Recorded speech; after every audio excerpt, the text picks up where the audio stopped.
प्रभु यीशु मसीह के मधुर और मीठे नाम से आप सभी श्रोताओं को मेरा प्यार भरा सलाम। जी, मेरा नाम एम जोनाथन जॉन है और मैं mini India church of Christ का प्रचारक हूं। और आज मैं आप लोगों के सामने उस सच्चाई को पेश करने जा रहा हूं जिसके द्वारा हमारा उद्धार होता है। यूहन्ना सुसमाचार 8वां अध्याय और उसके 32वें पद पर यीशु मसीह कह रहे हैं, यदि तुम सत्य को जानोगे तो सत्य जो है तुम्हें स्वतंत्र करेगा। सो प्रियो, यहां पर हम ध्यान दें कि प्रभु ये बात उन लोगों से कह रहे हैं, उन यहूदियों से कह रहे हैं जिन्होंने उस पर विश्वास किया था, उसकी प्रतीति की थी। सो प्रियो, आज उन्हीं लोगों के नाई हम बहुतेरे लोग प्रभु यीशु मसीह पर विश्वास करने वाले हो सकते हैं, परंतु यह वचन आज हमसे कह रहा है प्रभु यीशु मसीह के रूप में कि आज हमें चाहिए कि हम सत्य को जानें। सो क्या है वह सत्य जो हमें अंधकार की शक्तियों से छुड़ा सकता है, हमें पाप के बंधन से जो है स्वतंत्र कर सकता है, मुक्त कर सकता है। सो प्रियो, इसी यूहन्ना सुसमाचार के 17वें अध्याय के 17वें पद पर प्रभु यीशु मसीह कह रहे हैं, सत्य के द्वारा उन्हें पवित्र कर, तेरा वचन ही सत्य है। सो प्रियो, क्या है सत्य? परमेश्वर का वचन जो है सत्य है। सो प्रियो, हमारा मात्र विश्वास कर लेना, हमारा मात्र प्रभु यीशु मसीह को जान लेना, मान लेना हमारे छुटकारे का कारण नहीं हो सकता, वरन इन वचनों के अनुसार आज हमें इन वचनों को जानने की ज्यादा आवश्यकता है जो है इस पवित्र शास्त्र बाइबल में दिया गया है। जहां तक मैं समझता हूं कि आप सब इस बात को भली भांति जानते होंगे कि पाप क्या है। सो क्या है पाप? परमेश्वर की आज्ञा का उल्लंघन करना ही पाप है। और रोमियो की पत्री उसके 6वें अध्याय उसके 23वें आयत पर लिखा हुआ है कि पाप की मजदूरी जो है मृत्यु है। सो प्रियो, आदि में हम देख सकते हैं कि आदम और हव्वा जो कि अदन की वाटिका में परमेश्वर के सम्मुख उसकी उपस्थिति में बने रहते थे, परंतु उस एक आज्ञा के उल्लंघन के कारण से जो उन्हें मिली हुई थी कि इस वृक्ष के फल को ना खाना, उन्होंने उस आज्ञा का उल्लंघन किया और वे उस अदन की वाटिका से अर्थात परमेश्वर के उपस्थिति से जो है दूर किए गए। सो प्रियो, नूह के दिनों में हम देखते हैं कि दुनिया का जल प्रलय में नष्ट हो जाना, पहला पतरस 3:20 वह जो है इसी अनाज्ञाकारिता का जो है प्रतिफल था। सदोम और अमोरा के नगरों का विनाश का दंड आने वाले भक्तिहीन लोगों की शिक्षा के लिए अर्थात हम वर्तमान लोगों के लिए एक दृष्टांत ठहरा हुआ है, ताकि हम पाप अर्थात अनाज्ञाकारिता से अपने आप को बचा सके। तो दोस्तों, मसीह जीवन यानी एक पाक व साफ सुथरा जीवन जिसकी बुनियाद मसीह यीशु की शिक्षा पर आधारित है, जो कि हमें आज इस बाइबल में नए नियम के तौर पर मिला हुआ है। इसलिए दूसरा यूहन्ना की पत्री उसके 9वें आयत पर इस प्रकार से लिखा हुआ है कि जो कोई मसीह की शिक्षा में बना नहीं रहता उसके जीवन में जो है ना ही पिता है और ना ही उसका पुत्र है। और लिखा हुआ है गलतियों की पत्री उसके पहला अध्याय उसके 7 से 8 तक के आयत पर, जहां पर संत पौलुस इस प्रकार से कहता है कि परंतु वह दूसरा सुसमाचार है ही नहीं, पर ऐसे कितने हैं जो तुम्हें भरमाते हैं, जो तुम्हें घबरा देते हैं और लिखा हुआ है, यदि हम या स्वर्गदूत इस सुसमाचार को छोड़कर जो हमने तुम्हें सुनाया है कोई दूसरा सुसमाचार सुनाए तो वह शापित होगा। सो प्रियो, क्या आज हमें इस बात की अनुमति है कि हम मसीह की शिक्षा से आगे बढ़कर किसी और प्रकार की शिक्षा का प्रचार करें? नहीं ना, क्योंकि वह दूसरा सुसमाचार, वह दूसरी बात, वह दूसरी शिक्षा है ही नहीं हमारे उद्धार के निमित्त जो मसीह यीशु की शिक्षा के रूप में हमें मिला हुआ है। मैं आज इस वीडियो के माध्यम से आप पास्टरों से, बिशपों से, रेवरेंडों से, फादरों से यह बात खुलकर कहना चाहता हूं कि आप लोग मसीह की शिक्षा को बिगाड़ने में किसी प्रकार की कोई कसर और कमी नहीं छोड़े हैं। मैं आप लोगों से पूछना चाहता हूं कि कहां बाइबल में लिखा हुआ है कि आप जो है क्रिसमस मनाएं, आप जो है ईस्टर मनाएं, जिसे मानने के बाद आप जो है अपने लोगों को सिखाते हैं। बाइबल में जिन 7 पर्वों का जिक्र है, क्या वो यह नहीं, फसह का पर्व, अख़मीरी रोटी का पर्व, पेंतकोस्त का पर्व, कटनी का पर्व, तुरही अर्थात नरसिंगे के फूके जाने का पर्व, परम विश्राम दिन का पर्व, व झोपड़ियों का पर्व। सो जिन पर्वों का जिक्र बाइबल में है उनका नाम मैंने आपको बताया है, परंतु क्रिसमस, ईस्टर इसे पर्व के रूप में मनाने के बाद कहां बाइबल में लिखी हुई है जिसे आप मानना सिखाते हैं? यदि हम बाइबल ध्यान से देखें तो इस बाइबल में परमेश्वर की इस बातों में कहीं पर भी ईस्टर व क्रिसमस का जिक्र नहीं है। सो जो बाइबल में दिए गए पुराने नियम के पर्व उन लोगों के लिए और उनके पीढ़ियों के लिए ठहराए गए थे जिन यहूदियों को मूसा ने मिस्र से छुड़ाया था, क्योंकि बाइबल में साफ साफ लिखा हुआ है कि अब हम जो है पुराने नियम के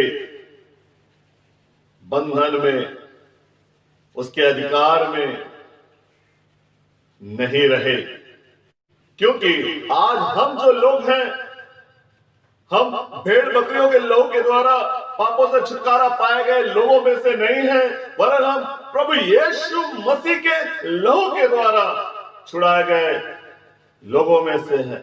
हम पर जो है किसी प्रकार से पुराना नियम और उसकी बातें जो है हम पर लागू नहीं होती है। ये मैं नहीं कह रहा हूं, ये परमेश्वर का वचन अर्थात यह बाइबल कह रहा है।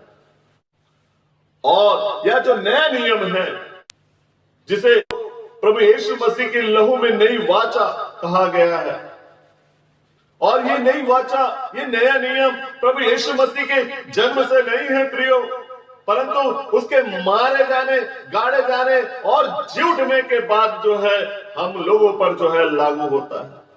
जैसा कि बाइबल में भी लिखा हुआ है, कुलुस्सियों की पत्री 2 अध्याय उसके 14वें पद को कृपया पढ़िए, जहां पर इस प्रकार से लिखा हुआ है, और विधियों का वह लेख जो हमारे नाम पर और हमारे विरोध में था मिटा डाला और उसे क्रूस पर, कहां पर?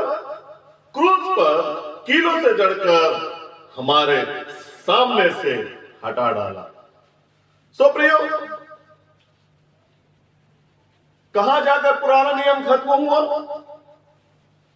कहां जाकर प्रभु यीशु मसीह ने इस पुराने नियम व्यवस्था को हमारे सामने से निकाल डाला, हटा डाला? क्रूस पर, चरनी पर नहीं, क्रूस पर अपने मारे जाने के द्वारा उसने पुराने नियम को मार दिया और अपने जी उठने के द्वारा एक नया नियम, अपना नियम को जो है उसने जीवित किया, ताकि उस नियम के अंतर्गत हम अपने जीवन को व्यतीत कर उस स्वर्ग में प्रवेश कर सके, उस सदा के जीवन में प्रवेश कर सके जो हमारे लिए प्रभु यीशु मसीह के द्वारा ठहराया गया है। मुझे लगता है कि मुझे और भी कुछ पदों को, वचनों को जो है आपको दिखाने की आवश्यकता है, इस बात को प्रमाणित करने के लिए कि आज हम पुराने नियम के अधीन नहीं हैं। इस बात को मजबूती प्रदान करने के लिए आइए हम इब्रानियों के पत्र 7वां अध्याय उसके 12वें पद को कृपया पढ़े, जहां पर लिखा हुआ है कि याजक के पद बदले जाने के कारण से उसकी व्यवस्था का बदला जाना भी आवश्यक है। सो प्रियो, आज हारून और उसके पुत्रों में से हमारे लिए कोई याजक नहीं है, परंतु मलिकिसिदक के रूप में आज हमें प्रभु यीशु मसीह एक नए याजक के रूप में मिला हुआ है।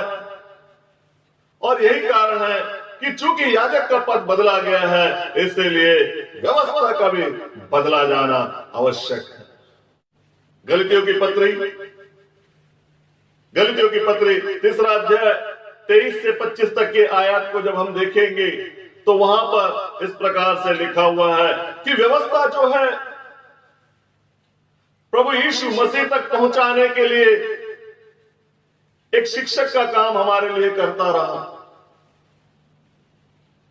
और अब जब प्रभु यीशु मसीह आ चुका, उस पर विश्वास आ चुका, तो बाइबल में लिखा हुआ है, वहां उन पदों में लिखा हुआ है, 25वें आयत पर लिखा हुआ है कि अब हम जो है उस पुराने शिक्षक के, उस पुराने नियम के, उस पुरानी व्यवस्था के अधीन ना रहे, परंतु उससे मुक्त हो चले हैं। So we are no more under the Old Testament law. इब्रानियों की पत्री 7वां अध्याय उसके 18वें आयत पर लिखा हुआ है, निदान पहली अर्थात पुरानी आज्ञा जो है, पुरानी व्यवस्था जो है, निर्बल व निष्फल होने के कारण से लोप हो गई अर्थात खत्म हो गई, मिट गई, समाप्त हो गई। परंतु आज आप क्या कर रहे हैं? वो जो खत्म हो गया है उसे दोबारा जिंदा करने की कोशिश कर रहे हैं, दोबारा हम लोगों पर थोपने की, हम लोगों पर लागू करने की कोशिश कर रहे हैं। आप लोग वो काम कर रहे हैं जो परमेश्वर के विरुद्ध। मत्ती सुसमाचार उसके 17वें अध्याय उसके 5वें पद पर हम देखते हैं कि वहां पर प्रभु यीशु मसीह से मिलने के लिए मूसा आया था, एलिया आया था, जिन्हें देखकर पतरस और यूहन्ना ने प्रभु यीशु मसीह से कहा, क्या हम इनके ठहरने के लिए कुछ बनाए? जब वे कह ही रहे थे, वहां पे लिखा हुआ है कि एकाएक बादलों ने उन्हें घेर लिया और उन बादलों में से आवाज आए कि यह मेरा प्रिय पुत्र है, तुम जो हो इसकी बात को सुनो। अर्थात प्रभु यीशु मसीह की बात सुनने के बाद स्वयं परमेश्वर पिता हमसे कह रहा है।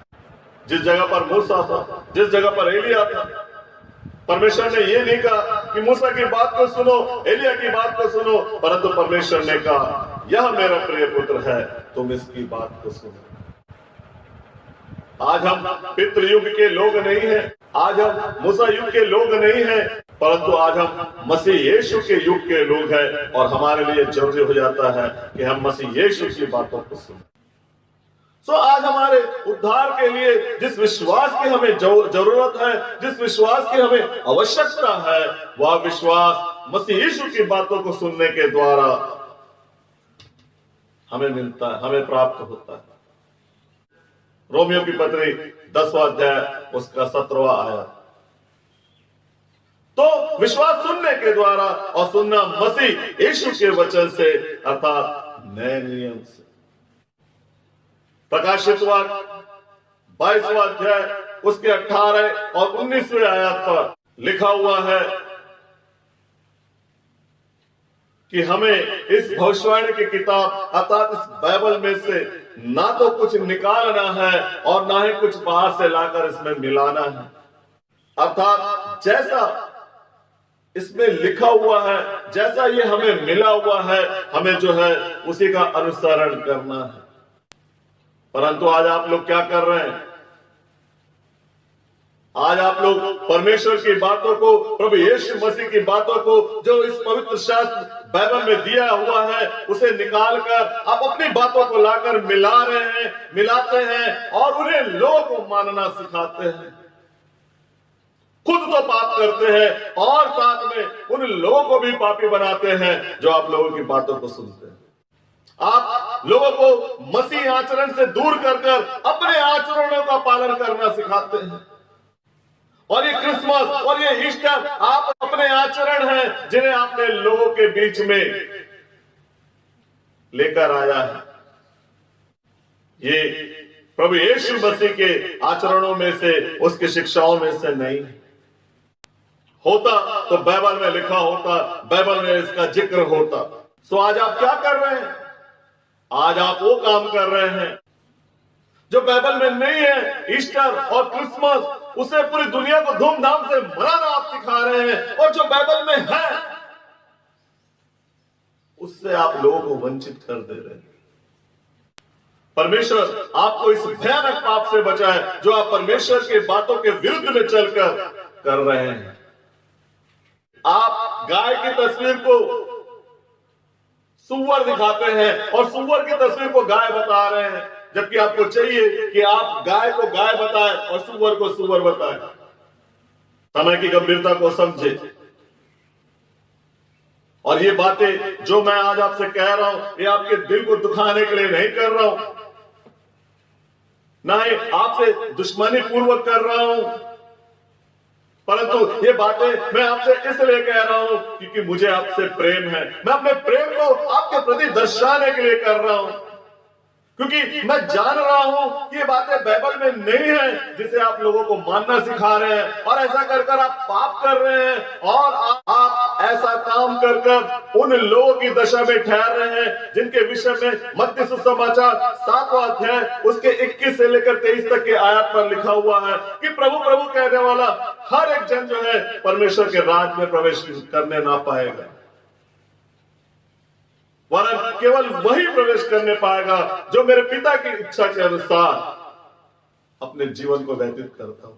और परमेश्वर पिता की इच्छा इस बाइबल के रूप में हमें प्रभु यीशु मसीह की शिक्षा के रूप में मिला हुआ है, और प्रभु यीशु मसीह की शिक्षा में ये बातें कहीं पर भी नहीं है जिन्हें आप पर्व के रूप में मानना सिखा रहे हैं।